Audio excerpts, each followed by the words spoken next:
नमस्कार, आप देख रहे हैं द सुगम राजस्थान का नंबर 1 चैनल। जहां पेश है 1 दिसंबर और रविवार राजस्थान प्रदेश की आज की टॉप एट द रेट 10 बड़ी खबरें। और शुरुआत करते हैं देश की आज की सबसे बड़ी खबर के साथ। बड़ी खबर, महाराष्ट्र में शपथ ग्रहण की तारीख का हुआ ऐलान, लेकिन सीएम का अभी तक कोई अता पता नहीं। महाराष्ट्र विधानसभा चुनाव के परिणाम के 7 दिन बाद शपथ ग्रहण समारोह की तारीखों का ऐलान हो चुका है, लेकिन मुख्यमंत्री कौन होगा इसकी कोई खबर सामने नहीं आई है। राज्य में भाजपा के अध्यक्ष चंद्रशेखर बावनकुले ने कहा है कि महायुति सरकार का शपथ ग्रहण समारोह प्रधानमंत्री नरेंद्र मोदी की मौजूदगी में 5 दिसंबर को शाम 5 बजे मुंबई के आजाद मैदान में होगा। हालांकि इधर दिल्ली से लौटने के बाद शिंदे सीएम पद छोड़ने के बदले गृह मंत्रालय के लिए अड़ गए हैं। उनकी नाराजगी को तब और हवा मिल गई जब वे 29 नवंबर को अचानक सातारा स्थित पैतृक गांव चले गए। वहीं 30 नवंबर को उनकी तबियत बिगड़ी तो मुंबई से डॉक्टर पहुंचे। शिवसेना ने एक नेता ने कहा कि शिंदे को 105 डिग्री फ़ारेनहाइट बुखार है, वे डॉक्टरों की निगरानी में हैं। इसके अलावा भाजपा विधायक दल की बैठक भी 2 दिन आगे बढ़ गई है। चलिए बात कर लेते हैं राजस्थान प्रदेश की आज की बड़ी खबरों की और शुरुआत करते हैं राजस्थान प्रदेश की आज की पहली बड़ी खबर के साथ। बड़ी खबर, कॉमर्शियल गैस सिलेंडर हुआ महंगा, 16.50 रुपए तक महंगा। फ्री आधार अपडेट की भी डेडलाइन हो रही है खत्म।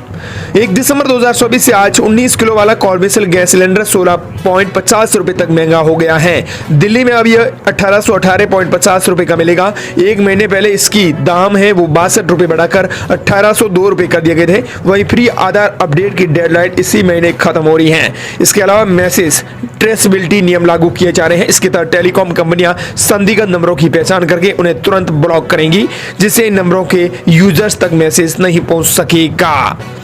दरअसल आज से 19 किलो वाला कॉमर्शियल गैस सिलेंडर महंगा हो गया है। इसके अलावा फ्री आधार अपडेट 14 दिसंबर को खत्म हो रही है। डिटेल्स अपडेट की डेडलाइन इस तारीख के बाद चार्ज लागू होंगे। आधार केंद्रों पर ऑफलाइन अपडेट 50 रुपए में होगा। पोर्टल के माध्यम से ऑनलाइन अपडेट कराने पर डेडलाइन तक फ्री हो जाएंगी।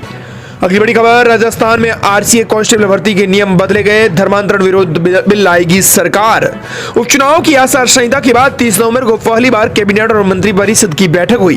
कैबिनेट की बैठक में धर्मांतरण विरोधी बिल को मंजूरी मिल गई है। बजट सत्र में यह बिल लाया जाएगा। जबरन धर्मांतरण पर 10 साल तक जेल होगी। वहीं खुद की मर्जी से धर्म परिवर्तन करने पर 60 दिन पहले कलेक्टर को सूचना देनी होगी। इसके साथ ही आरएससी कांस्टेबल भर्ती के नियमों में बदलाव किया गया है। भरतपुर और बीकानेर में विकास प्राधिकरण 9 नीतियों को भी मंजूरी दी गई है। कैबिनेट ने लैंड कन्वर्जन रूल्स 2007 में संशोधन को मंजूरी दी है। बैठक के बाद संसदीय कार्य मंत्री जोगाराम पटेल ने कहा कि राजस्थान में धर्मांतरण के खिलाफ कड़े प्रावधान करने के लिए भजनलाल सरकार बिल लेकर आ रही है। विधानसभा में इसे पेश किया जाएगा। इसमें किसी को लालच देकर और डरा धमकाकर धर्म परिवर्तन करवाने पर 10 साल तक की सजा का प्रावधान किया गया है। उन्होंने कहा कि किसी व्यक्ति का परिवार या अन्य लोगों से बिना जानकारी प्रशासन को बिना सूचना दिए धर्म परिवर्तन करवाता है तो उसे हम धर्म परिवर्तन मानते हैं। उसके लिए ये कानून लेकर आए हैं। कोई पहली बार नाजायज धर्म परिवर्तन करवाता है तो 1 से 5 साल तक की सजा का प्रावधान रखा गया है। मर्जी से धर्म परिवर्तन के लिए 60 दिन पहले कलेक्टर को देनी होगी सूचना। लव जिहाद रोकने से प्रावधान भी होंगे। बड़ी खबर, शिक्षा मंत्री बोले ज्यादातर मंदिर तोड़कर बनाई गई मस्जिद का अजमेर में भी खुदाई में मंदिर के अवशेष मिलने की पूरी संभावना। शिक्षा मंत्री मदन दिलावर ने कहा कि अगर अजमेर की ख्वाजा मोइनुद्दीन चिश्ती दरगाह में भी खुदाई होती है तो मंदिर के अवशेष मिलने की पूरी संभावना है, क्योंकि देश के अधिकांश मंदिरों को तोड़कर मस्जिद बनाई गई थी। भारतीय जनता पार्टी मुख्यालय में मीडिया से बातचीत करते हुए दिलावर ने यह बड़ा बयान दिया। उन्होंने अजमेर दरगाह को लेकर चल रहे विवाद पर बीजेपी मुख्यालय पहुंचे और शिक्षा मंत्री मदन दिलावर ने मीडिया के सवाल पर प्रतिक्रिया देते हुए कहा कि अब तक के अनुभव और परिणाम यही दिखाते हैं कि भारत में सामान्यतः ज्यादातर मंदिरों को तोड़कर मस्जिद बनाई गई है। अजमेर दरगाह का फैसला न्यायालय करेगा। अगर खुदाई के आदेश होते हैं तो यहाँ भी मंदिरों के अवशेष मिलने की पूरी संभावना है, जैसा अन्य जगहों पर हुआ है। अगली बड़ी खबर, लॉरेंस गैंग की माया मैडम हुई गिरफ्तार, बदमाशों को देती थी टारगेट।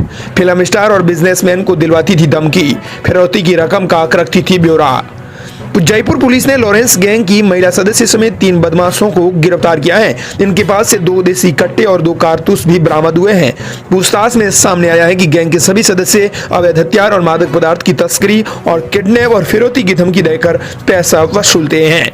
पुलिस गिरफ्त में आई महिला सदस्य सीमा मल्होत्रा उर्फ रेणु उर्फ माया मैडम गैंग के सदस्यों को टारगेट देती थी। वो गैंग के सदस्यों को जेल में बंद होने पर उनका पूरा खर्चा भी उठाया करती थी। इतना ही नहीं, सट्टेबाजों और बड़े व्यापारी कोई फिल्म स्टार के नंबर जुटाकर उनको गोल्डी बराड़ या रोहित गोदारा से धमकी दिलवानी है, ये भी माया ही तय करती थी। साथ ही राजस्थान की जेलों में बंद गैंगस्टरों की भी सूचना साझा करना भी उसका काम हुआ करता था। माया के खिलाफ जयपुर सहित दिल्ली हरियाणा में धोखाधड़ी की कई मामले ऑलरेडी दर्ज हैं।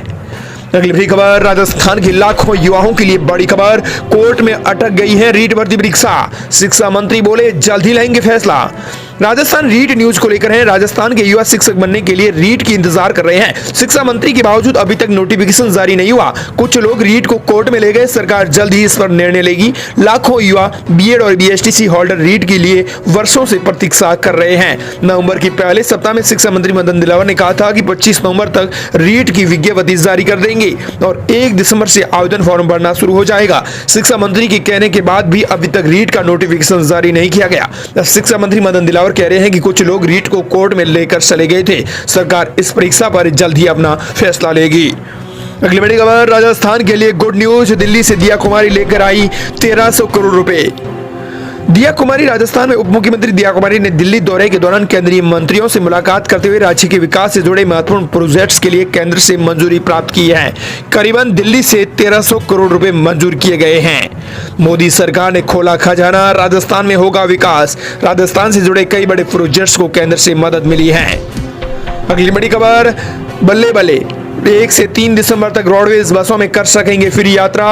1 से 3 दिसंबर तक रोडवेज बसों में फ्री यात्रा और राजस्थान रोडवेज की बसों में परीक्षा देने वाले विद्यार्थियों को परीक्षा तिथि से 2 दिन पहले और 2 दिन बाद तक निःशुल्क यात्रा की सुविधा दी जा रही है ताकि बसों में अनावश्यक भीड़ नहीं हो। दरअसल राजस्थान रोडवेज की बसों में अब बड़ी राहत मिली है। कर्मचारी चयन बोर्ड की ओर से 1 से 3 दिसंबर तक पशु परिषद सीधी भर्ती परीक्षा के कारण रोडवेज बसों के अंदर अब अभ्यर्थी फ्री में यात्रा कर सकेंगे। 2 दिन पहले और 2 दिन बाद तक मिलेगी निःशुल्क यात्रा की सुविधा। अगली बड़ी खबर, ई-केवाईसी से वंचित खाद्य सुरक्षा योजना के लाभार्थियों को मिलेगा राशन। क्या राजस्थान में खाद्य सुरक्षा योजना के तहत लाभार्थियों के राशन दिलवाने के लिए एक पहल सहयोग शुरू की गई है। इसमें मुख्यमंत्री के नाम कलेक्टर को ज्ञापन सौंपा जा रहा है और इसमें यह कहा जा रहा है कि परिवार के किसी सदस्य के घर से दूर होने के कारण ई-केवाईसी संभव नहीं हो पा रही है, जिस कारण पूरे परिवार के राशन नहीं देना भी उचित नहीं है। ई-केवाईसी के कारण 40% से अधिक परिवार इस योजना का लाभ नहीं ले पाएंगे। ई-केवाईसी के लिए पोर्टल पर ऑप्शन खोला जाएगा ताकि घर से दूर रहने वाले सदस्य भी ई-केवाईसी करवा सकेंगे। इसके बिना चयनित परिवार को सब्सिडी वाला गैस सिलेंडर की मैपिंग भी नहीं हो पा रही है। इसे भी आधार OTP सिस्टम पर शुरू किया जाए। यह आपको बता दें कि सीधे तौर पर ई-केवाईसी से लाभार्थियों ने मांग की है। अगली बड़ी खबर, राजस्थान में कोहरा आने की संभावना, पारा गिरने से दिन और रात में बड़ी सर्दी। जैसलमेर बाड़मेर में अधिकतम तापमान 30 डिग्री से भी नीचे आया। राजस्थान में तापमान में गिरावट होने के साथ ही रात में सर्दी बढ़ गई है। कोटा, डूंगरपुर, जैसलमेर, जालोर में रात का मिनिमम तापमान 2 डिग्री तक गिर गया है। भीलवाड़ा, चित्तौड़गढ़, उदयपुर, डूंगरपुर में सीजन का सबसे कम तापमान दर्ज हुआ है। जैसलमेर, बाड़मेर समेत पश्चिमी राजस्थान के तमाम जिलों में दिन का अधिकतम तापमान 30 डिग्री सेल्सियस से भी नीचे दर्ज हुआ है। अगली बड़ी खबर, उदयपुर में बिजनेसमैन के घर 50 किलो सोना मिला। भाजपा नेता के भाई के पास 5 करोड़ कैश भी मिला। 19 ठिकानों पर छापेमारी। उदयपुर में ट्रांसपोर्ट व्यापारी के घर चल रही इनकम टैक्स विभाग की छापेमारी में बड़ा खुलासा हुआ है। बिजनेसमैन के 7 लॉकर खोले गए हैं, इसमें से 25 किलो सोना और मिला है। अब तक व्यापारी के पास 37 करोड़ कीमत के 50 किलो सोना और 5 करोड़ रुपए कैश मिल चुके हैं। Golden and logistic transport company के जयपुर, उदयपुर सहित देश भर के 23 ठिकानों पर IT की छापेमारी और रेड 3 दिन से चल रही है। उदयपुर के टिंकम सिंह राव की इस कंपनी पर अवैध ट्रांसपोर्टेशन का आरोप भी लगा हुआ है। अगली बड़ी खबर, बजलाल सरकार ने लिया एक संकल्प, शिक्षित राजस्थान का विकसित राजस्थान। राजस्थान मंत्रिमंडल की बैठक में लिए गए शिक्षा विभाग से जुड़े महत्वपूर्ण फैसले। दरअसल आपको बता दें कि भर्तियों और वेतन संबंधी प्रावधान कर दिए गए हैं। पदोन्नति का भी क्रम बढ़ा दिया गया है। इसके अलावा उन्होंने शिक्षित राजस्थान विकसित राजस्थान में मंत्रिमंडल की बैठक में महत्वपूर्ण निर्णय लिए हैं। इसमें पूर्व प्राथमिक शिक्षा अध्यापक NTT के पदों को राजस्थान शिक्षा सेवा नियम 2021 में शामिल करने के लिए नियमों में संशोधन को मंजूरी दी है। इसके अलावा अगली बड़ी खबर, जोधपुर के ओसिया को मिली बड़ी सौगात। 100 करोड़ की लागत से बनेगी डबल लाइन टोल मुक्त रोड। बीजेपी सरकार की पहली वर्षगांठ पर राजस्थान के जोधपुर जिले को बड़ी सौगात मिली है। सड़क निर्माण से दर्जनों गांवों को फायदा मिलेगा। विधायक ने केंद्र सरकार का आभार जताया है। जोधपुर के ओसिया को मिली बड़ी सौगात, 100 करोड़ की लागत से बनेगी डबल लाइन टोल मुक्त सड़क होगी। और इस प्रकार ये थी राजस्थान प्रदेश की आज की बड़ी खबरें।